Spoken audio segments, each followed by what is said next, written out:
ఈ కోస్గి చౌరస్తాలో కనివిని ఎరగని విధంగా ఈ కోస్గి చరిత్రలో ఏనాడు కూడా ఇంత అపూర్వమైన స్పందన ఇన్ని వేల మందితోని ఎప్పుడు కూడా బహిరంగ సభ ఓ ప్రభుత్వానికి వ్యతిరేకంగా ఎన్నడూ కూడా జరగలే. ఇవాళ ఇన్ని వేల మంది ఈ జూనియర్ కళాశాల మైదానంలో కూర్చున్నారంటే ఈ ప్రభుత్వం మీద పోరాటం చేయడానికి పాలమూరు బిడ్డలు సిద్ధంగా ఉన్నారనడానికి ఇది ఒక సంకేతం. మా రావుల చంద్రశేఖర్ రెడ్డి అన్న చెప్పినట్టు, మా బక్కని నరసింహులన్న చెప్పినట్టు, తెలంగాణ రావడానికి పాలమూరు ఎంత కారణమో వచ్చిన తెలంగాణలో కల్వకుంట్ల చంద్రశేఖరరావు గారిని దించడానికి కూడా ప్రతి పాలమూరు బిడ్డ కంకణం కట్టుకొని బయలుదేరాల్సిన అవసరం ఉన్నది. ఇవాళ ఇంకొక మాట కూడా చెప్పాలి ఈ సందర్భంగా. ఈ కొడంగల్ బిడ్డలకు, ఈ కొడంగల్ ప్రజలకు గడీల మీద పోరాటం కొత్తది కాదు. ఈ కొడంగల్లో కూడా ఒక దొర ఉన్నాడు. ఆ దొర కోట మీద, కొడంగల్ గడి మీద తెలుగుదేశం పార్టీ జెండాని ఎగరేసిన కార్యకర్తలు, తెలుగుదేశం పార్టీ నాయకత్వం ఈ కొడంగల్లో ఉన్నది. ఏ విధంగా అయితే కొడంగల్ దొర గడి మీద పసుపు పచ్చ జెండా ఎగరేసినమో 2019 ఎన్నికలల్లో పంజగుట్ట చౌరస్తాలో ఉన్న కేసీఆర్ గడి మీద ఈ పసుపు పచ్చ జెండాను ఎగురేస్తాం. తెలంగాణ రాష్ట్రంలో తెలుగుదేశం పార్టీని అధికారంలోకి తీసుకొస్తాం. పిచ్చి ముదిరితే వెనకటికి ఎవడో తలకు రోకల్ బండ చుట్టమన్నాడంట.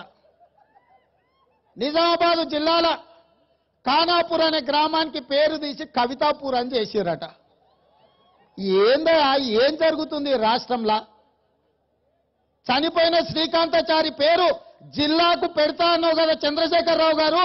నా బిడ్డ త్యాగం వల్ల తెలంగాణ రాష్ట్రం వచ్చింది కదా, ఏదైనా ఒక జిల్లాకు నా బిడ్డ పేరు పెట్టు అని చెప్పి శ్రీకాంతాచారి తల్లి శంకరమ్మ వరంగల్ పోరుగల్లు కిల్లాలో కూర్చొని గలం విప్పింది, ఆవేదన వెలిపుచ్చింది.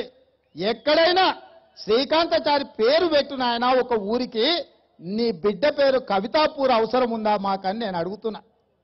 ఇవాళ మిమ్మల్ని మోసుకున్న తప్పుకు, మిమ్మల్ని కుర్చీలో కూర్చున్న పెట్టిన తప్పుకు గ్రామాల పేర్లు కూడా రాసి నీ బిడ్డల పేర్లు పెట్టుకుంటున్నావు అంటే ఇంతకంటే దుర్మార్గం ఎక్కడన్నా ఉంటుందా?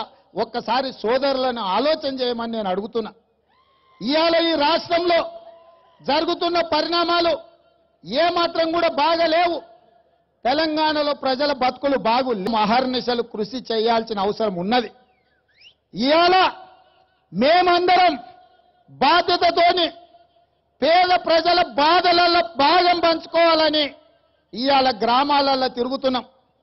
వాళ్ళ బిడ్డ నిన్న మాట్లాడుతుంది, కొంతమంది తెలంగాణకు వ్యతిరేకంగా తెలంగాణలో పాదయాత్రలతో వస్తురని.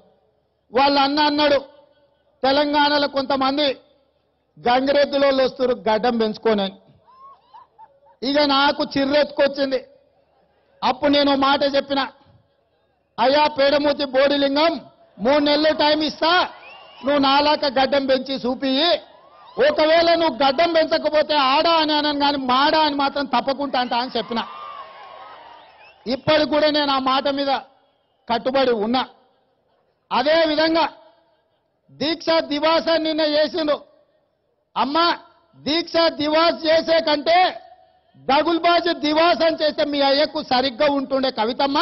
మీ అయ్య బతుకు, మీ అయ్య నీతి, మీ అయ్య జాతి తెలంగాణ సమాజానికి అంతా తెలుసు.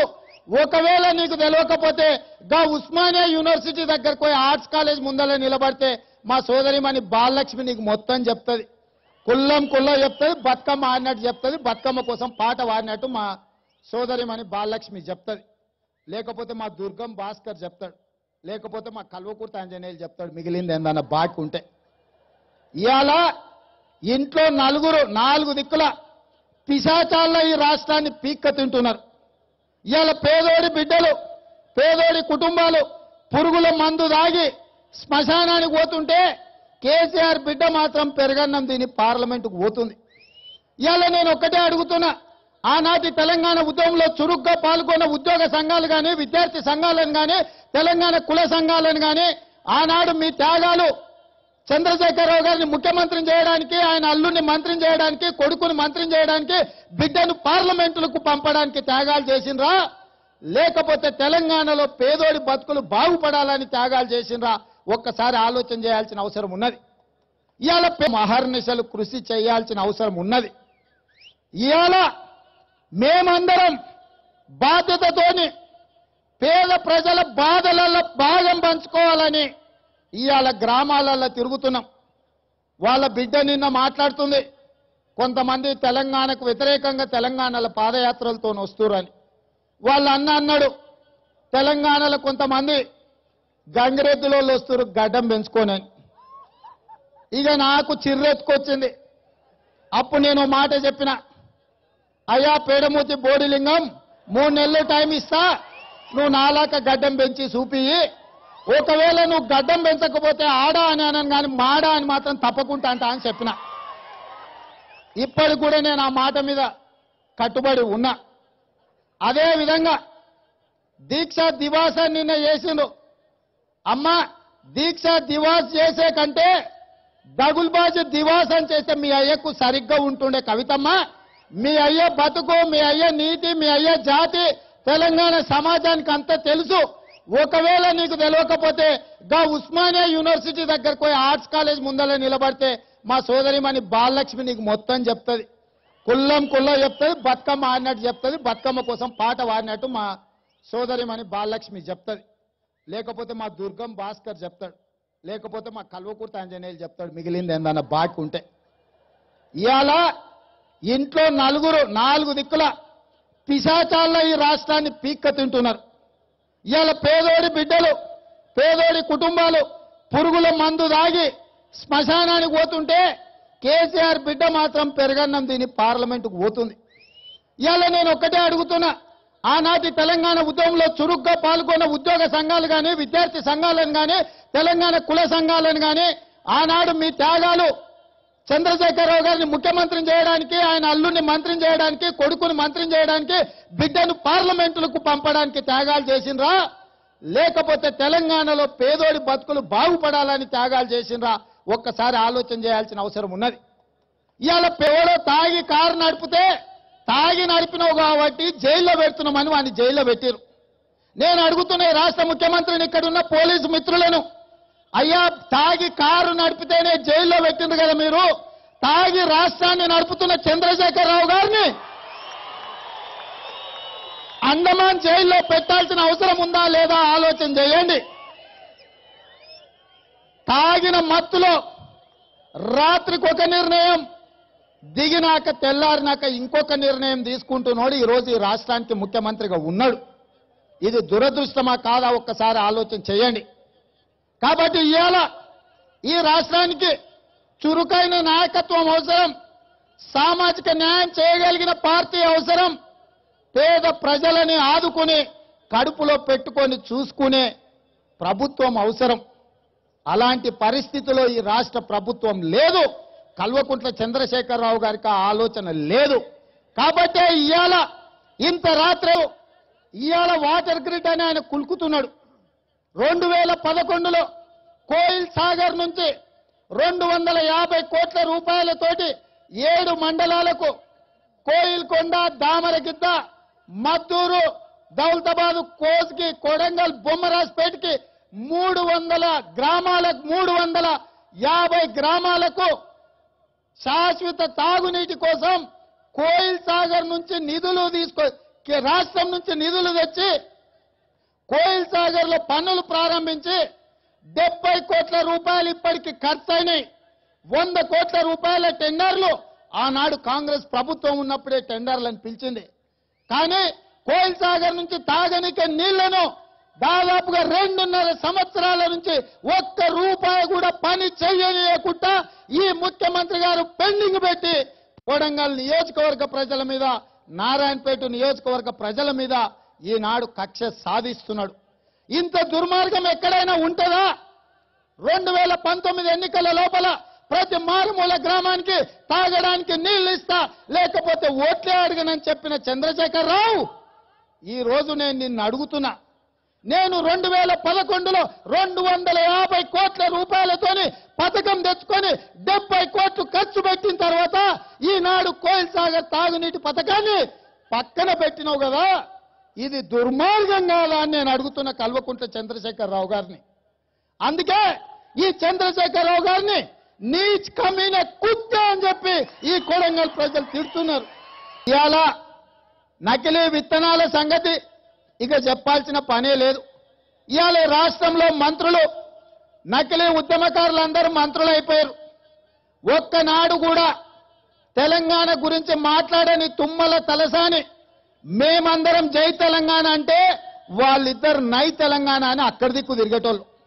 అట్లాంటి సన్నాసులను మంత్రులను చేసుకొని చెరో పక్కన కూసబెట్టుకొని ఇవాళ నిజమైన ఉద్యమకారుల ఫలితాల వల్ల తెలంగాణ వస్తే ఆ తెలంగాణలో పేద రైతులను ఆదుకునే ప్రయత్నం చేయలే. ఇవాళ అందుకోసమే తెలుగుదేశం పార్టీ రైతు పోరు యాత్రను మొదలుపెట్టింది.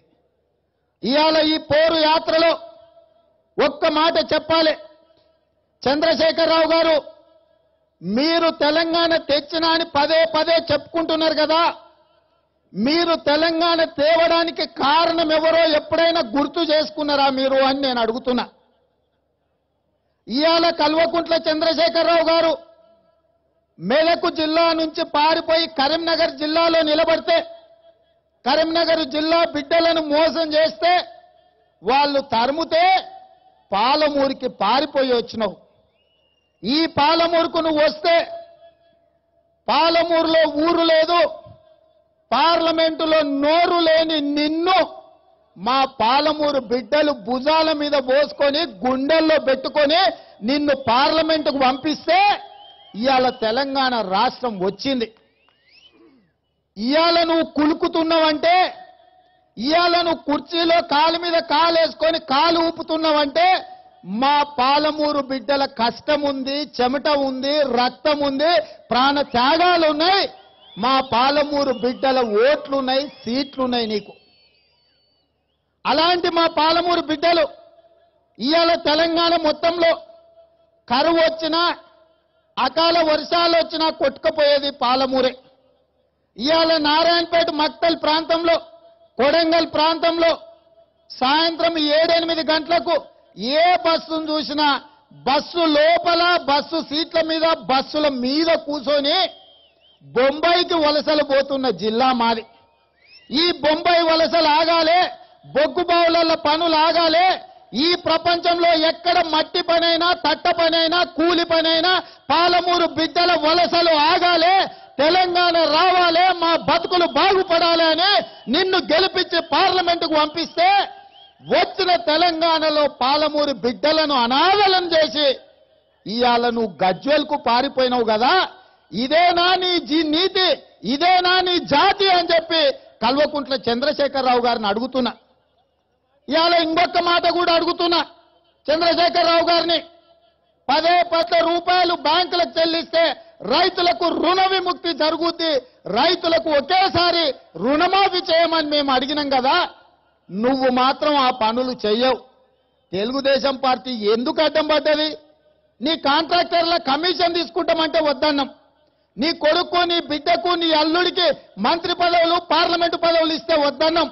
నువ్వు దళితుడిని ముఖ్యమంత్రిని చేస్తా అన్నందుకు నీ మాట నిలబెట్టుకో అన్నాం తప్ప, నీ సొంతానికి నువ్వు సంపాదించుకుంటే వద్దన్నాం తప్ప పేదోళ్ళకేమన్నా మేలు చేస్తా అంటే మేము వద్దన్నామా? ఇవాళ తెలుగుదేశం పార్టీని బూచిగా చూపించి ఎన్నికలలో లబ్ధి పొందినావు. మరి 5 ఏళ్ల కోసం ఎన్నికైన నువ్వు 2.5 సంవత్సరాల కాలం పూర్తి అయిపోయింది.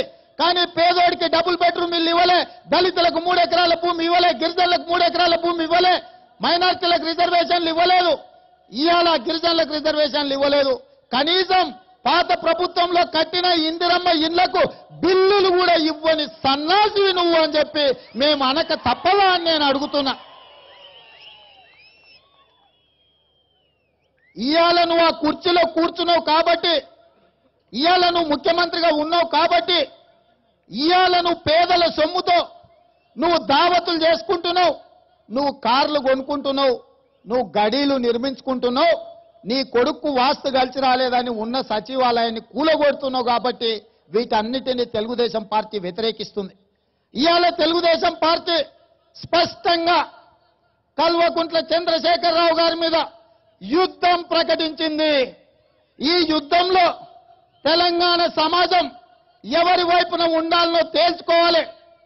దొరల వైపులా గడీలలో ఉండి పేదల మీద పెత్తనం చెలాయించే దొరల వైపున ఉండాలనా, బడుగు బలైన దళిత గిరిజన మైనారిటీ వర్గాల కోసం గల్లీలో తిరుక్కుంటూ పేద ప్రజల సంక్షేమం కోసం, పేద ప్రజల అభివృద్ధి కోసం పనిచేసే తెలుగుదేశం పార్టీ వైపు ఉండాలనా ఇవాళ తెలంగాణ సమాజం ఆలోచన చేయాల్సిన అవసరం వచ్చింది.